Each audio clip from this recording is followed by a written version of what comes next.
You are watching Rahinijar TV with Ilama Sayyid Abdul Basit Bukhari. कलामिल मजीद वल फुरकानिल हमीद कुल हुवल्लाहु अहद अल्लाहुस Samad lump यलिद वलम यूलद वलम यकुल लहू कुफुवन अहद सदकल्लाहु मौलाना अज़ीम सल्लु अलल हबीब अल्लाहुम्मा सल्लि अला सय्यिदिना व मौलाना मुहम्मद व बारिक व सल्लिम व सल्लि अलैहि। ये फाका कश जो मौत से डरता नहीं ज़रा, ये फाका कश जो मौत से डरता नहीं ज़रा, रूह मोहम्मद इसके बदन से निकाल दो। ये तर्जुमानी की है शायर ने कि मुसलमानों के रहन सहन उठने बैठने के जो तरीक़ाकार हैं उनमें से अगर तरीक़ा मुहम्मदी सल्लल्लाहु अलैहि वसल्लम निकाल दिया जाए तो मुसलमान खोखला हो जाता है, वो राख का ढेर बन जाता है। मैंने जो आय पाक पढ़ी है उसके पढ़ने का मकसद ये है कि 25 दिसंबर क्रिसमस ईसाइयों का एक त्यौहार है, उनका मजहबी त्यौहार है, वो मनाया जाता है। इब्ने कसीर ने वाज़े तौर पर ये लिखा है कि मुसलमानों के लिए बिल्कुल ये जायज़ नहीं है कि वो कुफ़ार की ईदों, उनके मजहबी त्यौहारों, मौसमी त्यौहारों में शिरकत करें या उनकी मुशाबियत इख्तियार करें। इस हवाले से वाज़े तौर पर हदीस पाक मौजूद है, मन तशब्बह बिकौमिन फहुवा मिनहुम औ कमा काल अलैहिस्सलाम, जो किसी कौम की मुशाबियत इख्तियार करता है वो उन्हीं में से होता है। हमारे कॉलेज, यूनिवर्सिटीज़, यहाँ पढ़ने वाले तुलबा, उनके साथ अगर क्रिश्चियन लोग मौजूद हों, यहूदी हों, तो वो इनके त्यौहार में हिस्सा भी ले लेते हैं और इस बात को सामने रखते हैं कि भाई वो भी तो हमें हमारी ईदों पर मुबारकबाद देते हैं, तो अगर हमने उनकी मुबारकबाद दे दी तो इसमें कोई बड़ी बात नहीं है या बुरी बात भी नहीं है। याद रखें, एक हिंदू यहाँ पर आकर सजदा करता है ना, वो आपको ये कहे कि मैंने भी अल्लाह के घर में आकर तुम्हारे इबादत खाने में सजदा किया अल्लाह को, आओ तुम आकर मंदिर में तो फलाने बुत की पूजा करो, तो आप चले जाएंगे उठकर? हमारे नज़दीक उनका जो मजहब है उसके किसी किस्म का जो इवेंट जिसे कहते हैं, त्यौहार जिसे कहते हैं, वो मनाना बिल्कुल जायज़ नहीं है। वो शिर्क पर मबनी होते हैं और गलत एतकाद उनके होते हैं, इसलिए उनमें शिरकत करना, उनकी मुशाबियत इख्तियार करना, इस्लाम हरगिज़ इन बातों की इजाज़त नहीं देता। हम ये दिन मनाकर कुफार को राज़ी कर सकते हैं, लेकिन याद रखें कुरान पाक की आयत का सरी इनकार करके हम कुफर का इर्तिकाब कर रहे हैं। कुरान कहता है कुल हुवल्लाहु अहद, कहो वो अल्लाह एक है, अल्लाहुस समद, अल्लाह बेनियाज है, लम यलिद वलम यूलद, ना वो किसी का बाप है ना उसका कोई बेटा है, वलम यकुल लहू कुफुवन अहद, और उसका कोई हमसर नहीं है। ये वाज़े तौर पर दलील कत्ती मौजूद है और उनका अकीदा यह है कि 25 दिसंबर को अल्लाह का बेटा पैदा हुआ। अब अल्लाह का कोई बेटा नहीं है, कुरान वाज़े तौर पर कह रहा है लम यलिद वलम यूलद। इससे बड़ी तौहीद पर मबनी कोई आयत नहीं है। हम अगर उनके मजहबी त्यौहार की मुबारकबाद देते हैं तो गोया मुसलमानों ने, हमारे कॉलेज यूनिवर्सिटी लेवल पर पढ़ने वाले बच्चों ने ये माना है, कबूल किया है, खैर है, मुबारकबाद में कोई हरज नहीं है, तो गोया आपने उनके त्यौहार को तस्लीम किया है।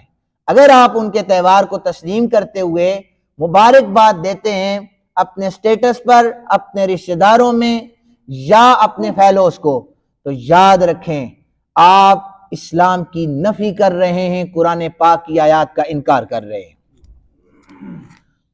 क्रिसमस जो है ये दो अल्फाज का मुरक्कब है।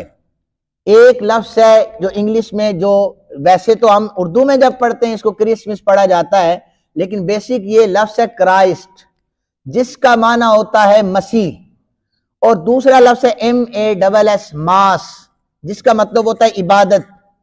इसका मतलब यह है कि यौम विलादत पर की जाने वाली इबादत। लेकिन जब उर्दू में लिखा जाएगा तो इसको क्रिसमस पढ़ा जाता है, क्योंकि ये दो अल्फाज का मुरक्कब है। कुछ हकीकत पसंद जो ईसाई हैं उन्होंने वाज़े तौर पर इस दिन का इनकार किया है, जो हकीकत पसंद है। उनके नज़दीक ये है कि कुरान से या बाइबल से जो वाक़यात हमें नज़र आते हैं, और हमारे नज़दीक भी है, उससे हज़रत ईसा अलैहिस्सलाम की पैदाइश मौसम गर्मा में हुई है और 25 दिसंबर आ रहा है सर्दियों के मौसम में, तो लिहाजा उनके नज़दीक ये दिन दुरुस्त नहीं है। बहरहाल वो इस दिन ईद मनाते हैं, मजहबी त्यौहार मनाते हैं। मुसलमानों को उन्हें तोहफे देना, मुसलमानों की दुकानों पर से तोहफे खरीद कर ले जाना, मुबारकबाद देना, ये इस्लाम इसकी कतई इजाज़त नहीं देता। अपने बच्चों को घरों में बताएं, क्योंकि हमारी यूनिवर्सिटीज़ या कॉलेजेस के हालात बहुत ख़राब हो चुके हैं। उनमें ऐसे ऐसे लेक्चरार मौजूद हैं जो इस नहिज पर उनकी तरबियत कर रहे हैं, जो बिल्कुल सराहतन इस्लाम से दूरी का सबब बन रहे हैं। इसलिए तवज्जो रखें अपनी औलादों पर, अपने इर्द गिर्द रहने वालों पर, कि कहीं वो इस्लाम के बताए हुए उसूलों के मुताबिक छोड़कर मुखालफत तो नहीं कर रहे। अगर वो मुखालफत कर रहे हैं तो खुदारा उन्हें इस्लाम पर लेके आए। अपने घरों में लिटरेचर ऐसा रखें जो इस्लाम पर मबनी हो। अपनी माओं बहनों बेटियों को ऐसे दर्स दिए जाएं कि वो इस्लाम के मुताबिक हों। देखें, मैं इसकी एक और दलील दे रहा हूं। इब्तिदाई इस्लाम में कुफार की तालीफे कल्ब के लिए उनके जो चीजें थी यहूदियों की, वो एज इट इज की जाती थी। नबी पाक सल्लल्लाहु अलैहि वसल्लम ने मना नहीं फरमाया था। इब्तिदाई इस्लाम की बात है। मदीना पाक में सरकारे दो आलम सल्लल्लाहु अलैहि वसल्लम ने कदम रखा, देखा कि यहूदी जो लोग थे वो योम आशूरा का रोजा रखा करते थे। मन तशब्बा बिकौमिन फहुवा मिनहुम, जिसने उनकी मुशाबहत इख्तियार की उनमें से हो जाएगा। वो रोजा रखा करते थे। आका करीम सल्लल्लाहु अलैहि वसल्लम ने पूछा, यहूदियों योम आशूरा का रोजा क्यों रखते हो? कहने लगे कि हमारे नबी हजरत मूसा अलैहिस्सलाम को फिरौन से निजात दी थी, हम इजहार तशक्कुर के तौर पर इस दिन रोजा रखते हैं। आका करीम सल्लल्लाहु अलैहि वसल्लम ने फरमाया, यहूदियों मैं हजरत मूसा का तुमसे ज्यादा करीबी भाई हूं, मेरा ताल्लुक तुमसे ज्यादा करीबी है, लिहाजा मेरे सहाबा सुनो, तुम भी इजहार तशक्कुर के लिए योम आशूरा का रोजा रखा करो। अब रोजा शुरू हो गया। मुसलमान भी रखते थे, यहूदी भी रखते थे। मदीना पाक में जब इस्लाम को अल्लाह ताला ने पावर अता की ना, उस वक्त ये हुआ कि यहूदी बुग़्ज़ और अनाद में इतने ऊपर चले गए कि अब उन्होंने मुसलमानों के खिलाफ जहर उगलना शुरू कर दिया। मुसलमानों को वो तरह तरह के नुकसानात पहुंचाते थे, मुसलमानों की इबादत गाहों पर वो हमला करते थे, मुसलमानों के खिलाफ वो साजिशें करते थे। तो सहाबा किराम ने देखा कि फिर जब योम आशूरा आया, हुजूर ने फरमाया रोजा रखो। आका वो तो हमारी हर बात में मुखालफत करते हैं, हम कैसे उनकी मुखालफत करें, हम रोजा रख रहे हैं। तो सरकार दो आलम सल्लल्लाहु अलैहि वसल्लम को यह बात पता थी, लेकिन आशूरा का इंतजार था। आशूरा का रोजा रखा। हुजूर ने फरमाया, सहाबा आइंदा साल हम मुहर्रम की 9 तारीख को भी रोजा रखेंगे। एक दिन रखा तो मुशाबहत हो जाएगी, वो 10 को रखते हैं, हम 9 का और 10 का रखेंगे। उलमा ने लिखा है कि अगर कोई 9 का रोजा नहीं रख सकता तो 10 का रखने के साथ वो 11 का जोड़ के रखे। वो 1 रखते हैं, हम 2 रखेंगे, या हम 9 और 10 का रखेंगे, या 10 और 11 का रखेंगे। तो मन तशब्बा बिकौमिन फहुवा मिनहुम, जो उनकी मुशाबहत इख्तियार करेगा वह उनमें से हो जाएगा, और जो उनके इस इवेंट पर, इस त्यौहार पर शरीक होगा, मुबारकबाद देगा, वो उनमें से हो जाएगा। मुसलमानों, नबी पाक सल्लल्लाहु अलैहि वसल्लम का कलिमा पढ़ते हैं, हमारे इतना भी हक नहीं है कि हम आका करीम सल्लल्लाहु अलैहि वसल्लम के बताए उसूलों पर चलें, इसी रास्ते पर चलें। हम दिन ब दिन खोखले होते जा रहे हैं। याद रखें कि सितम बाला सितम यह है कि हमारे ईमान की जो हालत हो चुकी है ना इस वक्त, वो इल्ला माशाल्लाह बहुत कम लोग इस्लाम पर जिंदगियां बसर कर रहे हैं।